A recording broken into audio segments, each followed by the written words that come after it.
Tras largos meses de indecisiones y estudios, la administración de Joe Biden anunció hoy los primeros cambios sustanciales en las sanciones impuestas durante el gobierno del expresidente Donald Trump al régimen de La Habana.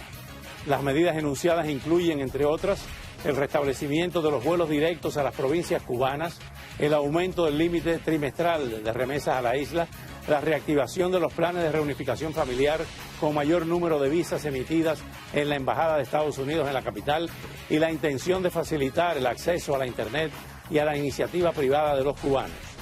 El anuncio, conocido hace apenas unos minutos, pese a que durante todo el día habían corrido fuertes rumores en Washington y aquí en Miami sobre su aprobación inminente, llega precisamente el día después de que la Asamblea Nacional Cubana, es decir, el Parlamento del Partido Comunista de Cuba, aprobara por unanimidad un nuevo código penal que acrecentará la represión y el castigo supuestamente legal a toda forma de manifestación, protesta o información libre sobre lo que sucede en la isla. El cambio de la postura de Washington coincide con el boicot con que México y otros países del hemisferio amenazan a la próxima cumbre de las Américas que se va a celebrar en Los Ángeles, de no estar presentes las dictaduras de Cuba, Nicaragua y Venezuela. De inmediato abrimos el debate sobre este crucial y polémico tema en un programa que inicia la semana informativa con los últimos acontecimientos sobre la guerra de Ucrania y en el que también abordaremos los nuevos episodios de tiroteos que ensombrecieron una vez más el panorama nacional durante el fin de semana. Estos son nuestros temas de esta noche en Ahora con Oscar Aza, el primer programa periodístico en la Florida, gracias a la calidad de sus invitados, la preferencia de ustedes y su credibilidad y responsabilidad informativa.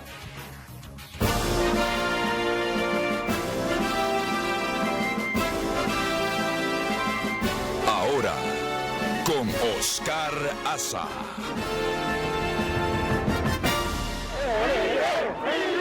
Cuba ha adoptado un nuevo código penal aprobado este domingo en la Asamblea Nacional, con el objetivo de proteger el actual régimen socialista castigando las manifestaciones, 10 meses después de las revueltas sin precedentes del verano de 2021. La norma jurídica que se propone tipifica como delitos los hechos más graves y lesivos para la sociedad y protege los intereses generales del Estado y el pueblo, y también los individuales de las personas como garantía de la estabilidad de la nación, la seguridad jurídica y la tranquilidad ciudadana. Este nuevo código suscitó las críticas de la disidencia y el activismo que temen que asfixie la protesta social y el periodismo independiente. A diferencia de otros proyectos de ley, para esta reforma no hubo consulta pública y no habrá referéndum. Otra preocupación es el endurecimiento de las penas, con 4 delitos más con pena de muerte y 10 más con prisión perpetua. Pero desde mi convicción de fe, desde mi creencia y mis principios como cristiana y la de otros cristianos y cristianas, quiero expresar que no estamos de acuerdo con la pena de muerte y que no lo aceptamos convencidos desde nuestra fe. Las manifestaciones del año pasado contra el gobierno de Miguel Díaz-Canel fueron fuertemente reprimidas, con enfrentamientos con las autoridades, detenciones masivas y hasta denuncias de juicios falsos. Bueno, como hemos dicho, tenemos desde Ciudad de Panamá a Yaxis Cires, quien es abogado, director de estrategia del Observatorio Cubano de Derechos Humanos. Aquí en nuestros estudios está Alberto Müller, escritor y periodista, expreso político, y Sebastián Arcos Casabón, subdirector del Instituto de Investigaciones Cubana de FAYU. Gracias a ambos por estar aquí. Sebastián, hay varias noticias concurrentes que las vamos a tratar a lo largo del programa con ustedes, pero vamos a comenzar por estas medidas, comenzando como ocurre en el periodismo con las últimas noticias, que son el anuncio de más visas, más viajes, más remesas, levantar las sanciones impuestas endurecidas por la administración Trump, y esto ocurre un día después de lo que acabamos de escuchar, de la modificación al Código Penal.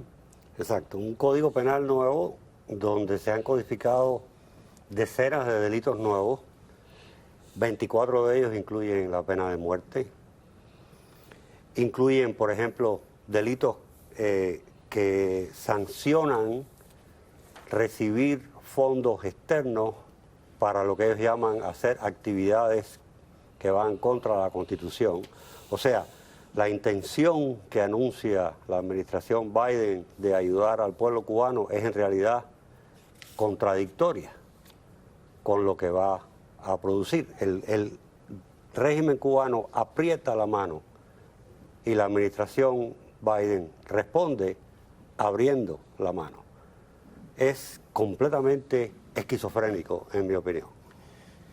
Hay otro tema que lo vamos a tratar también en el próximo segmento, pero antes de escuchar a Alberto, Yaxis Cires, desde Panamá, como abogado y como director de estrategia del Observatorio Cubano de Derechos Humanos, ¿cómo tipifican ustedes esta modificación a un código penal total y absolutamente estalinista?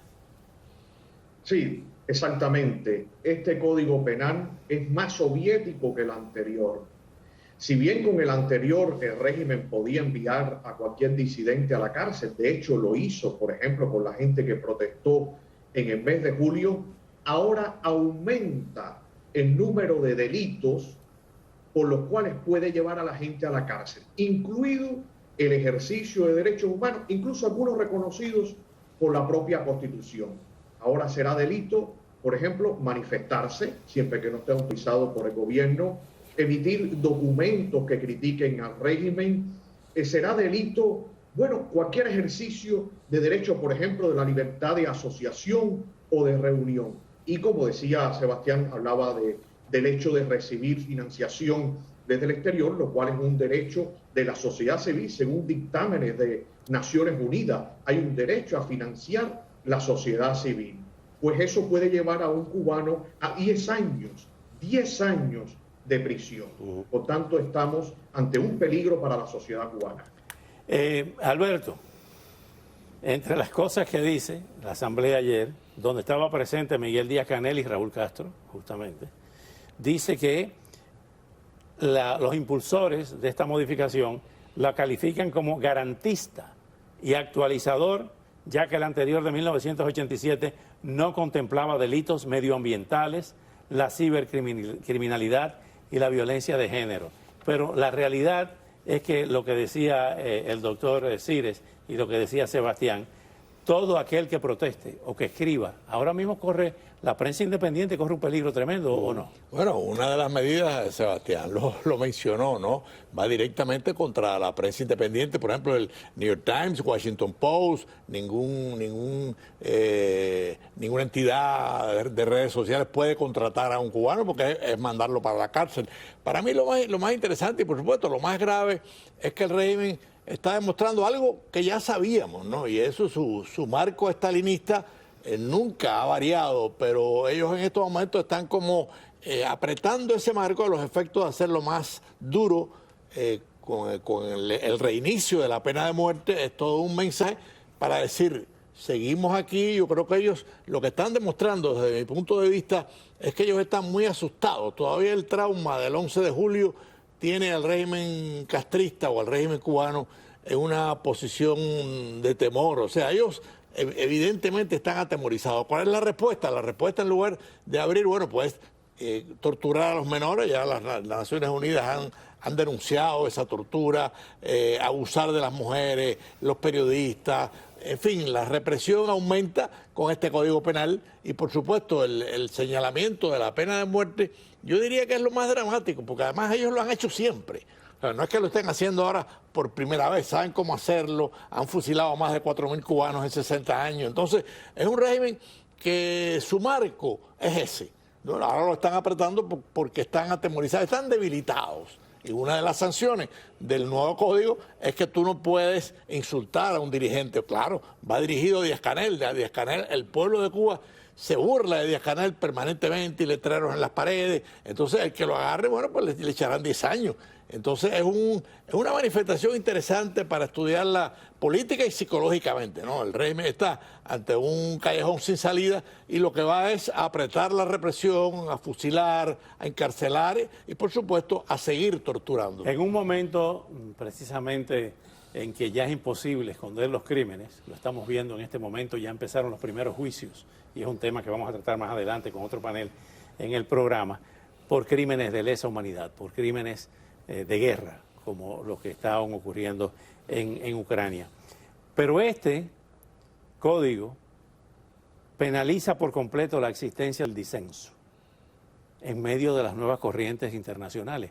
No le importa al régimen de La Habana lo que piensen fuera o se va a manejar dentro de esos comités y subcomités donde ellos presionan y hacen lobby y se manifiestan a nivel de los organismos internacionales de derechos humanos, o no les importa ya.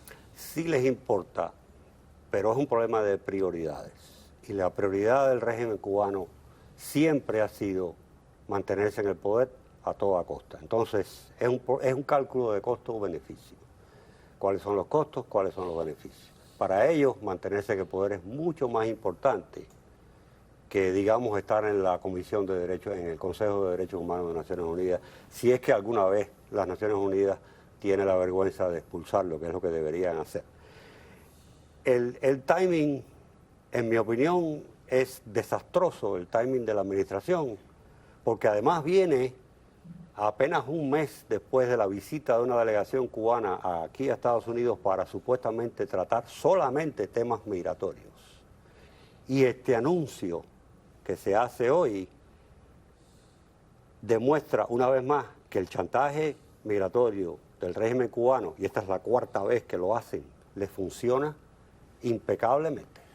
Seguimos con ustedes, vamos con Yasis en 15 segundos, en 30 segundos, Yasis Cires.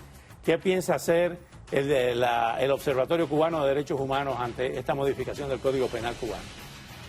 Bueno, continuar denunciando como lo hicimos hace poco en Bruselas con la compañía de Coco Fariña o con la madre de un preso que estuvimos en Ginebra, y allí alertamos de lo que significaba este código. Pero digo algo, es importante el acompañamiento de la comunidad internacional. No pueden enviar mensajes equivocados de que aceptan que el régimen siga reprimiendo y siguiendo dándoles beneficios. Muchas gracias, Yasis. Continuamos con más del tema de la actualidad cubana.